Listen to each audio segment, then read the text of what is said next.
अगर मिनिस्टर का घर जला दिया जाए, एमएलए का घर जला दिया जाए और उनमें उस पे लाचारी पूरी तरह से दिखाई दे, मिनिस्टर लाचार दिखाई दे, एडमिनिस्ट्रेशन बचाने के लिए लाचार दिखाई दे, आम लोगों का फिर क्या होगा? इसलिए ये देरी डबल कर रहे इंजन की सरकार का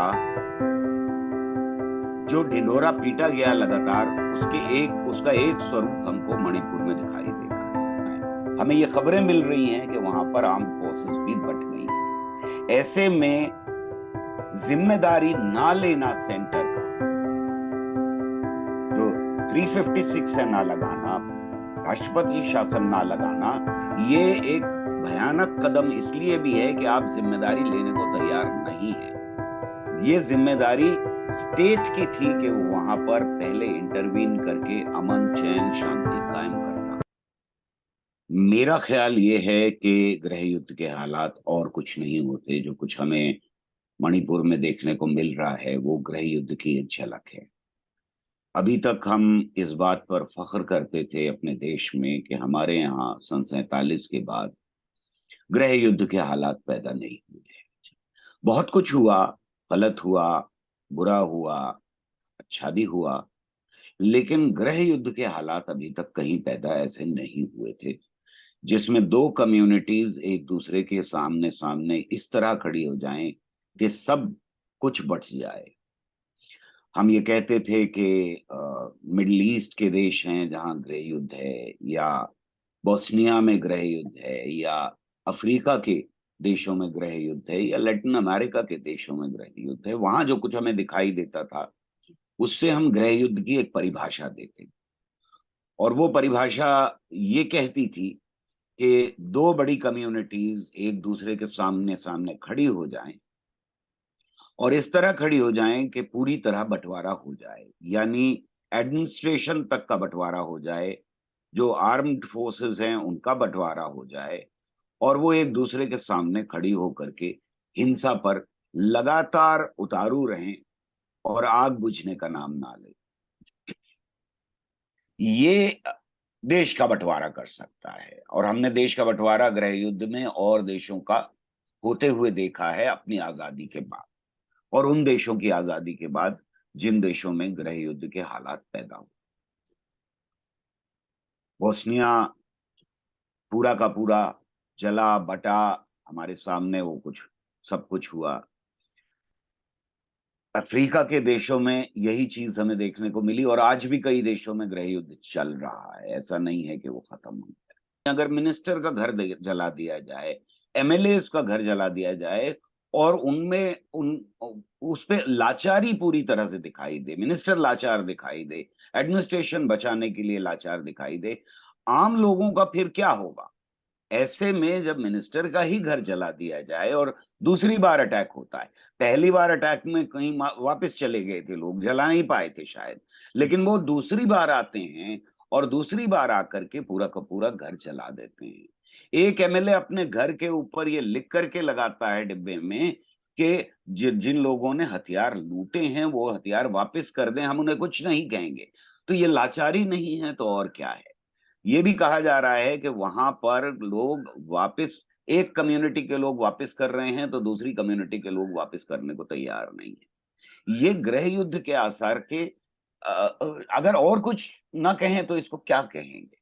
और ऐसे में ये गृह युद्ध के आसार जो हैं उनकी जड़ें हमको दिखाई देती हैं कि 2014 के बाद पहली बार ऐसा हुआ कि आसाम के बॉर्डर के ऊपर हमें दो स्टेट्स की पुलिस एक दूसरे को मारती और कत्ल करती हुई दिखाई दी।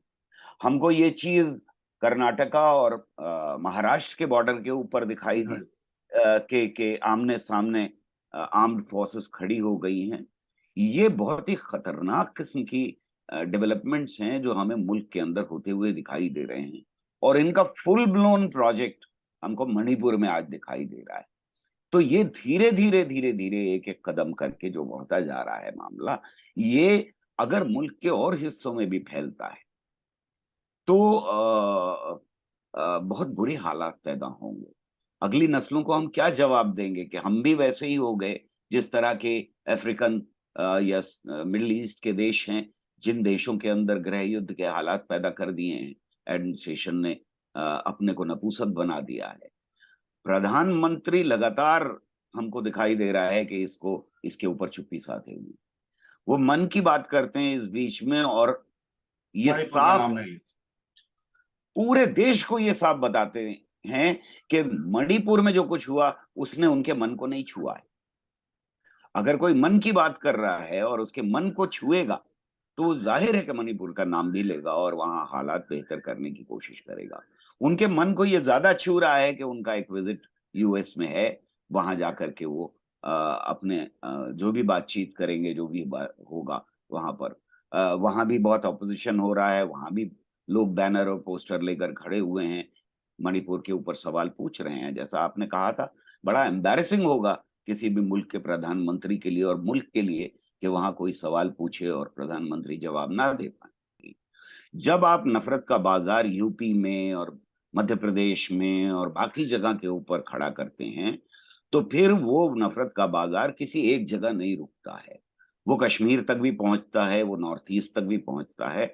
और ऐसे में सबसे ज्यादा भयानक बात ये होती है कि जब गृह युद्ध की सिचुएशन, जैसा हम बार बार कह रहे हैं जी। कि मणिपुर में हमें दिखाई दे रही है, तो बहती गंगा में हाथ धोने वाले हमेशा शामिल हो जाते हैं। ऐसा नहीं है कि जो बाहर की फोर्सेस हैं, जो देश का बुरा चाहती हैं, वो इस बहती गंगा में हाथ नहीं धोएंगी। हर गृह युद्ध दुनिया का कहीं ना कहीं उसमें बाहर की फोर्सेस इन्वॉल्व हमें दिखाई देती हैं, लेकिन हम उनको जिम्मेदार नहीं ठहरा सकते, क्योंकि गृह युद्ध की सिचुएशन तो अपने मुल्क के अंदर ही पैदा होती है। और इसीलिए बहुत भयानक है कि आज के इंटरनेशनल हालात में, जहां जंगें जारी हैं, जहां गृह युद्ध जारी हैं और मुल्कों में, उससे अगर सबक लेकर के हम अपने देश का निर्माण कर रहे हैं, उससे अगर सबक लेकर के हम ये दिखा रहे हैं अवाम को कि ये एक तरीका है रिजॉल्व करने का चीजों के। आप 10 बीजेपी के एमएलए आज का पेपर कह रहा प्रोटेस्ट कर रहे हैं कि क्यों इंटरवीन नहीं कर रहा सेंटर, सवाल कर रहे हैं, और ये बीजेपी के एमएलए हैं। लगेगी आग तो आएंगे घर कई जद में। आज बीजेपी के एमएलए मिनिस्टर्स के घर जद में आ रहे हैं, उसी नफरत के जो नफरत 2014 के बाद तेजी से मुल्क के अंदर फैलाई गई। अब वो सर एक अगर जगह इसको नहीं रुकती, जी वो हिंदू मुसलमान में नहीं रुकती, वो कश्मीर के मसले पे खाली नहीं रुकती। आपने कश्मीर को अपने जूतों तले रौंद दिया और कहा कि हम जो पुराने एग्रीमेंट्स हैं वो मानने को तैयार नहीं है, 370 हटा देंगे, ये कर देंगे, वो कर देंगे, स्टेटस घटा दिया, दर्जा दे दिया। ये बड़े खतरनाक चीजें हैं जो मुल्क के साथ खिलवाड़ किया जा रहा है। सारी बखिया उधड़ करके डाल दी मुल्क के अंदर। आजादी के बाद हमें ये मालूम था कि बड़े दुश्मन से हमने जीत हासिल कर ली, लेकिन अंदर मुल्क के बहुत सारी ऐसी फॉल्ट लाइन और दरारें थी जिनको लगातार हमें ऑब्जर्व करने की जरूरत थी। ये दरारें आज खोल के डाल दी हैं, बखिया उधेड़ दी इन 9 सालों में। मैं समझता हूं कि आगे आने वाली नस्लें हमसे सवाल पूछेंगी कि आप क्या कर रहे थे जब ये मुल्क में हो रहा था। देश को कमजोर साबित करने के लिए अब बाहर के लोगों की जरूरत नहीं बची है। हमारे नेपाल से ताल्लुकात खराब हैं, हमारे चीन से ताल्लुकात खराब हैं, हमारे पाकिस्तान से खराब थे ही, चलिए उनको कुछ कह दीजिए आपके, वो तो हमेशा से ही सन 47 से ही खराब थे।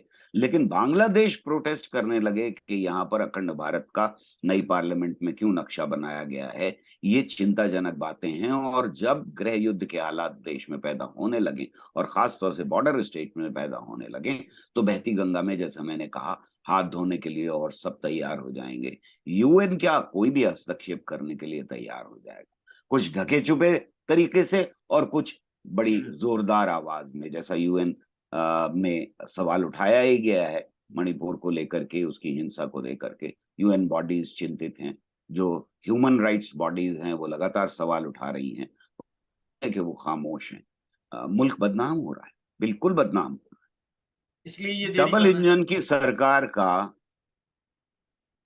जो ढिंढोरा पीटा गया लगातार, उसका एक स्वरूप हमको मणिपुर में दिखाई दे रहा है।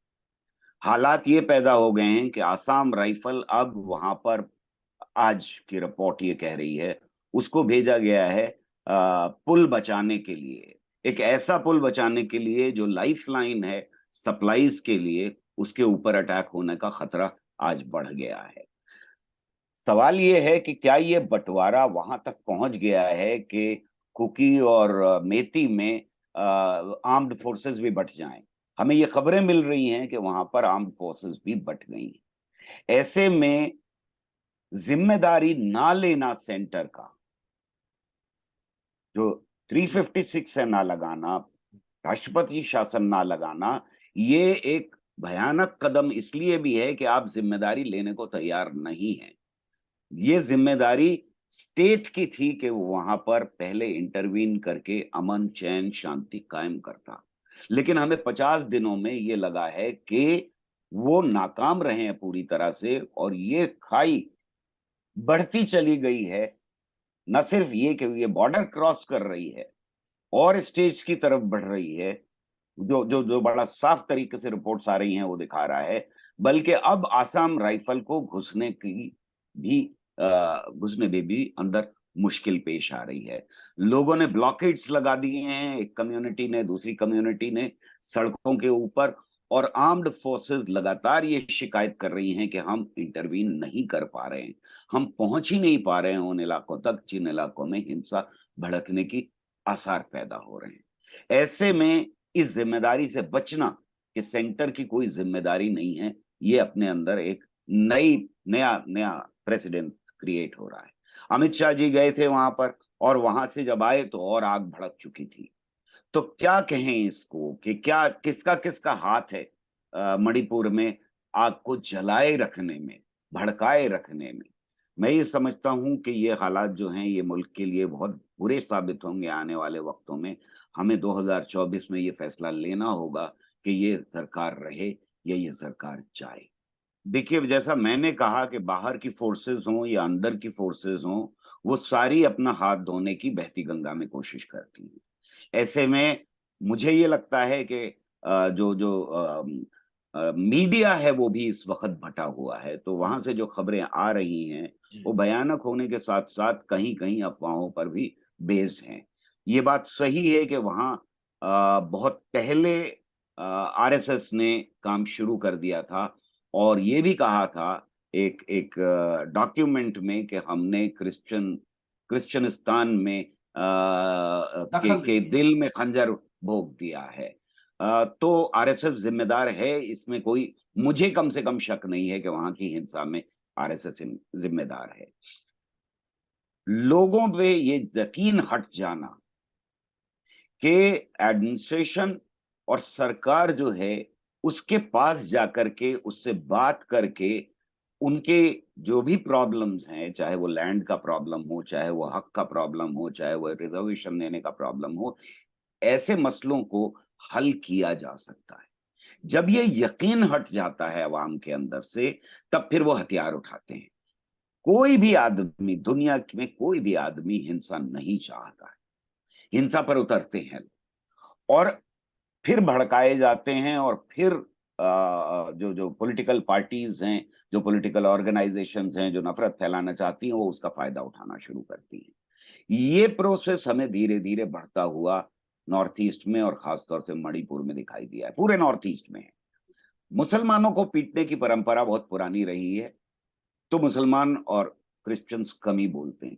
सवाल क्रिश्चियन और हिंदू का नहीं, सवाल यह है कि जो हिंसा में यकीन रखने वाली, नफरत फैलाने वाली फोर्सेस हैं, उनका उदय हुआ, वो बली बढ़ी और उनका इस्तेमाल करके सत्ता हासिल की गई।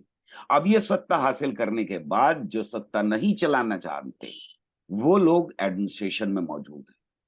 इसका फायदा उठा करके जाहिर है कि वो लोग जो नफरत फैलाना चाहते हैं, वो उन खलीजों को, उन उन खाइयों को बढ़ाने की कोशिश करेंगे। ये लगातार कोशिश रही, लेकिन पुरानी सरकारों ने इसको चेक में रखा। ऐसा नहीं है कि ये आज का मामला है और क्रिश्चियन और हिंदू का खाली मामला है। मामला है, दो अलग अलग समुदाय वहां मौजूद थे, उनको गृह युद्ध की स्थिति तक लाने में कौन कामयाब हुआ है, इसको हमें देखने की जरूरत है, और उसे कैसे कंट्रोल किया जाए और किसके ऊपर जिम्मेदारी है। मैं समझता हूं कि आज की जो जो जो हालात हैं वहां पर, उनमें हमें ये देखना होगा कि सेंटर के क्या क्या जिम्मेदारियां हैं। जिन जिम्मेदारियों से सेंटर आज बचने की कोशिश कर रहा है। वहां के डेलीगेशंस आते हैं, उनको टाइम नहीं दिया जाता है, वो कभी निर्मला सीतारमन से मिलते हैं, कभी वो राजनाथ सिंह जी से मिलते हैं, वो टक्कर खाते फिर रहे हैं और उनके हाथ में कुछ नहीं है। वो परेशान हैं और उनके हाथ में कुछ नहीं है। ये हालात मुल्क के लिए बिल्कुल अच्छे नहीं है। वहां के अवाम बिल्कुल बेबस महसूस कर रहे होंगे, मैं जानता हूं, और मैं पूरी तरह से उनके साथ खड़ा हूं, जिन लोगों के घर लगातार जलाए जा रहे हैं।